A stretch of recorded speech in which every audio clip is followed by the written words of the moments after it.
Black Gold Coffee Roasters is Florida's premier gourmet coffee roaster, located in beautiful Venice and online at blackgoldroasters.com.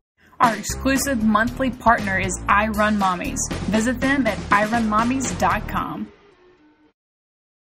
Next up, we're going to have a segment with Stephen Kaplan from Dallas, Texas. He's an attorney, and this is one of our first installments of the expert panel. That's right. And we're really excited about this too, because we're going to have experts from all different areas, like we said earlier in the show. It's going to be lawyers, CPAs, and the different people we get, and be able to share a lot of wisdom with you folks out there, and I'm learning from it. And Steve talks about how to be proactive, and hopefully things won't go wrong for you, but he also talks about contracts and different things. But you really like it. And we're going to take a quick break. And next, when we come back, we'll have Back to the Basics. But watch this little tip from Stephen right now. Today we've got Stephen Kaplan, an attorney from Dallas, Texas, and he's one of our experts.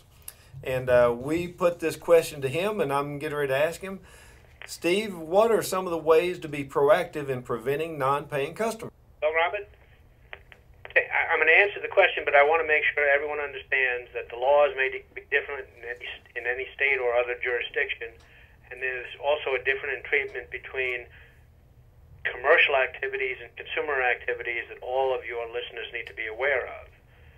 Subject to that, I think the primary way of dealing with these issues is to know who your customer is in advance. Get some information about that customer, whether it's commercial or consumer customer. And I always recommend that whatever the businessman is trying to do, they make sure that they have a contract in writing, which is certainly preferable, with the customer explaining exactly what you're going to do, what you're going to charge, and when you expect to get paid. And having that contract signed by both parties. I know in Texas, for example, it's very important to do it that way because if we have, especially a written contract, you can recover your reasonable attorney's fees.